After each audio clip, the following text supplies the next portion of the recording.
Sabe quando você tem aquele peso nas costas assim? Sabe o que era aquilo? Era o diabo na minha capunda aqui.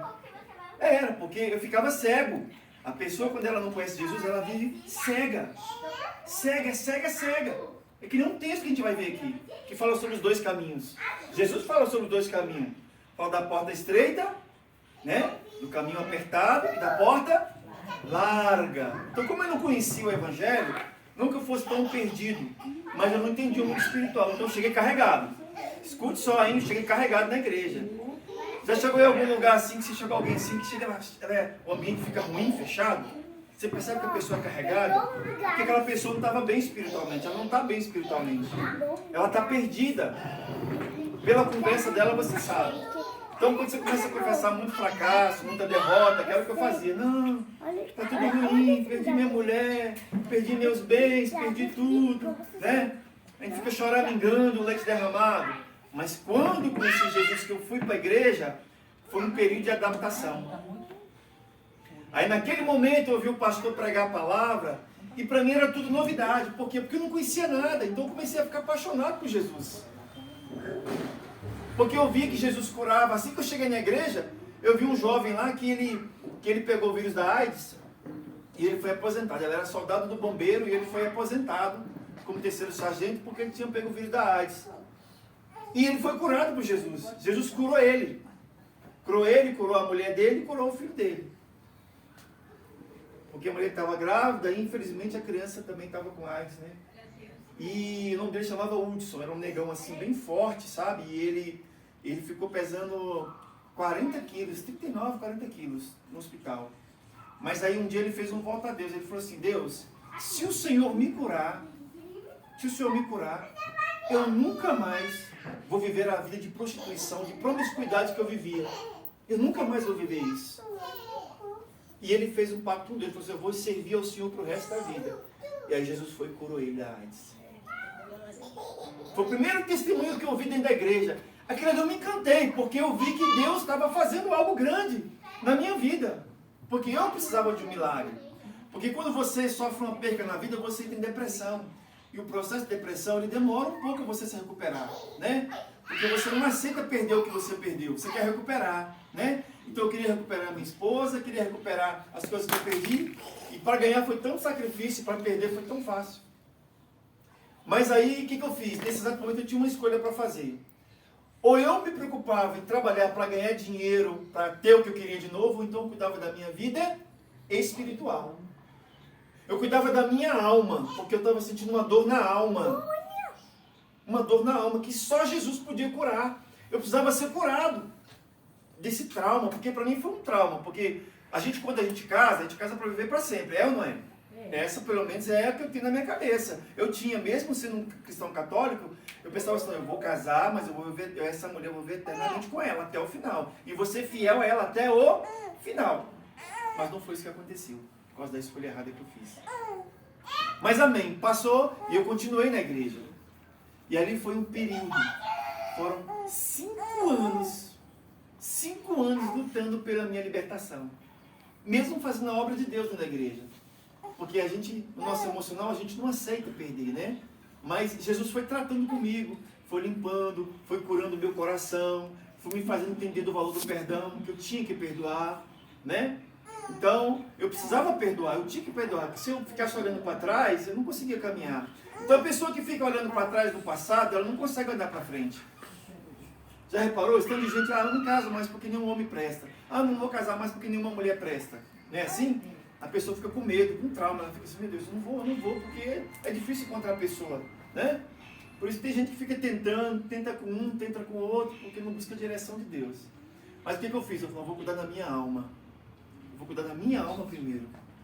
Todo homem tem que cuidar da sua alma. Toda mulher tem que cuidar da sua alma. Por que eu tenho que cuidar da minha alma? Que eu tinha que cuidar. E vocês têm que cuidar da alma de vocês. Porque é na alma que a gente sente dor. Você quer ver uma coisa? Se eu furar o senhor aqui agora, o senhor vai sentir dor, não vai? Mas quem vai sentir dor? É o seu corpo físico ou a sua alma? Corpo físico. Não, é a sua alma. Porque se a sua alma sai do seu corpo e eu furar o seu corpo não vai sentir mais nada. Então as dores que a gente tem é onde? Na alma. É na nossa alma. Então a nossa alma precisa ser tratada, precisa ser o quê? Cuidada. a nossa mente tem que ser cuidada. Então, quando o homem vive uma vida sem direção, sem a presença de Deus, porque eu vou falar um pouco sobre isso, que é a presença do Espírito Santo, né? A gente aprendeu lá na Igreja Católica em nome do Pai, do Filho e do Espírito Santo. Então, o Pai é o Deus Todo-Poderoso, o Filho é Jesus Cristo, e o Espírito Santo, já está dizendo, é o Espírito de Deus, é o Espírito Santo, ele habita dentro do homem. Então, quando o homem se separa, ele busca a santidade, ele busca a mente dele, os pensamentos dele, se voltar para Deus em obediência, então ele está buscando o quê? Uma santidade, a santificação. A santidade ela é um mandamento, mas a santificação ela é um processo. Então, ao longo da nossa vida, quando a gente conhece o plano de Deus, não importa em que idade que a gente conheça Jesus. Se é mais novo, se é mais velho ou de idade, a gente tem um encontro com Ele e Ele muda a nossa mente. E a nossa alma vai aprendendo a obedecer. Porque o homem ele é desobediente por quê? Porque ele quer satisfazer o desejo da sua carne. Então imagine a luta desses 5 anos que foi para mim. Foi uma luta muito grande. Foi um aprendizado muito grande.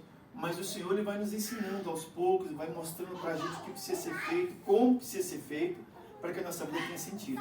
Amém? E esse louvor aqui, os que confiam no Senhor são como os montes de Sião que não se abalam, mas permanecem para sempre. Já imaginou você começar do zero tudo de novo? Andar de ônibus, para quem tinha 4 carros, andar de ônibus. Eu fui vender biscoito na rua. E eu me lembro que tinha um crente que morava assim, próximo lá do lugar onde eu morava, no barraquinho. Um deles chamava Seu Miranda, ele já partiu para o Senhor já. Esse senhor, ele tinha uma quitandinha onde ele vendia verdura, linguiça, um franguinho, alguma coisinha. E, gente, eu vou dizer para vocês, eu não tinha nada para comer em casa e não pedia para ninguém. Eu trabalhava, ganhava, naquela época eu ganhava era R$280 na rua. O aluguel era 115. Eu pagava 80, 100 e pouco para a mulher que ficava cuidando das crianças, das 2 crianças, e ia para a rua. Trabalhava vendendo biscoito.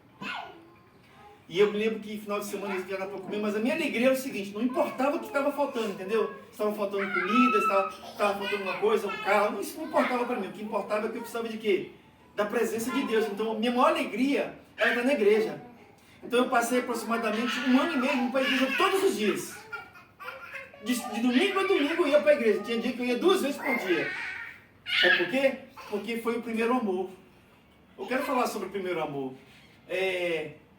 Quando jovem lá, o senhor conheceu sua primeira namorada. Não sei se o senhor casou com a primeira, se ficou com a segunda, não sei. O senhor teve alguma? Tive meu primeiro amor. Primeiro amor? Né? Quem é que está no primeiro amor ainda? Está casado, está no primeiro amor ainda? Casada? É uma paixão doida, né? O primeiro amor. A gente quer estar perto daquela pessoa. É ou não é? É assim ou não é? O senhor já teve namorada, não teve? O senhor também já teve namorada? O senhor? Não, sim ou não? Então, a nossa vontade de ficar perto daquela pessoa, é ou não é? O tempo todo, pega o telefone, liga, quero estar junto, quero estar perto. Assim foi comigo e Jesus. Assim tem que ser com a gente. Quando você começa a conhecer Jesus, lendo as Escrituras, vendo o amor dele, a misericórdia dele, tudo aquilo que ele fez na cruz, aí você fica apaixonado. Você, puxa, quer dizer que a minha alma, Deus me deu um corpo, uma alma e um espírito, e a minha alma, ela tem salvação, ela pode ser salva, mas salva de quê? Né? Salva de quê? Da condenação eterna. Porque Deus fez o homem e deu livre-arbítrio para o homem, para não escolher entre amar ele, servir ou não. Livre-arbítrio. Eu que escolho, a gente que escolhe. Então, naquele momento eu escolhi ele, porque primeiro ele me encontrou, então eu entreguei minha vida para ele. Então, fui cuidar da minha alma. Fui cuidar da minha alma. Aprendi uma coisa aí, você tem que cuidar da sua alma. Não existe coisa mais preciosa que você tem do que a sua alma. Do que a nossa alma. Porque a nossa alma ela é eterna. E a Bíblia fala de 2 caminhos. E eu ia lá no Seu Miranda, chegava no Seu Miranda e falava assim, Miranda, tem como você me arrumar um pouquinho de cenoura, um pouquinho de batatinha? Tem como você me arrumar aí uma linguicinha de frango e tal? Não tem sim, meu filho. Aí não outra semana eu pago pro senhor. Né? E eu me lembro que quando eu estava bem financeiramente, eu fazia a compra para minha sogra, para minha mãe e para minha casa. E agora eu estou aqui pedindo pro seu Miranda alguma coisinha para comer, porque eu não tinha o que comer em casa. Se abrir minha geladeira só tinha o quê? Água e cebola. Mais nada. Era assim, mas eu estava feliz da vida, porque eu tinha encontrado Jesus. Aí o seu Miranda ia lá, pegava as coisinhas, botava na sacolinha. Aí eu ainda falava assim, seu Miranda, será que tem como o senhor me arrumar aí uns R$4 para poder pagar a passagem, para eu amanhã vender o biscoito? O seu Miranda ia lá, abria a gavetinha dele, tirava o dinheirinho, toma, tá aqui, meu filho. Foi o primeiro crente que eu conheci, cheio do Espírito Santo, que me ganhou para Jesus. Eu nunca esqueci dele. Sempre eu falo dele. Ele já morreu, já partiu. Mas esse realmente era um cristão, né? Então Deus colocou ele na minha vida para me abençoar naquele tempo. Então foi um período assim, período de deserto. Alguém já passou pelo período de deserto aí ou não? Alguém sabe o que é deserto? A senhora sabe o que é deserto, né? Você já passou por deserto, irmã? Já? Mas eu falo desertão mesmo, que você não tem nada, que você vive na dependência de Deus. Agora você não tem cheque especial, você não tem conta corrente, você não tem mais nada. Eu falei que quebrei naquela época. Era até na época do RV, que você comprava uma coisa hoje por 100, mês que vem você comprava por 300. Eu tinha uma loja de imóveis naquela época. Mas por estar com a mente desnorteada, né, perdi tudo. Não tinha Jesus no coração. E aí então foram assim uns 7 anos de muita bênção na minha vida, porque eu aprendi a amar a Deus, aprendi a amar o Senhor Jesus no período de deserto. Porque quando você tem tudo, você está numa bênção, não está nem aí para Deus, né? Você não está nem preocupado, você tem tudo, por que você vai se preocupar com a sua alma? Você tem casa, você tem carro, você tem abastança, não falta nada dentro de casa, por que você vai se preocupar em cuidar da sua alma? Tem muita gente que pensa que morreu aqui acabou, acaba tudo, não tem uma vida após a morte. Mas existe vida após a morte. Com certeza existe vida após a morte. Eu posso provar isso para vocês. A Bíblia fala sobre isso, mas quando você tem um testemunho de vida é diferente, né? Das coisas que Deus fez na minha vida e fez na vida de muita gente. Então foi um período muito bom na minha vida, porque foi no período do deserto que eu conheci o Deus verdadeiro do deserto. O Deus supridor. O Deus que abre porta. O Deus que me visita. O Deus que me livrou do acidente. O Deus que enviou anjo na minha casa para falar comigo. Então todas as experiências que eu tive com o Senhor firmaram os meus caminhos na presença de Deus, sabe? Ah, Walter, mas você deixou de pecar? Não, a gente sempre erra. Nós somos falhos. Por isso que a gente tem que se arrepender todo dia. O arrependimento tem que ser contínuo. Pensar assim, Deus, o que foi que eu fiz hoje que eu deveria ter feito diferente? É ou não é? Tem que ser assim, todos os dias. Dia após dia. Hora após hora. Amém?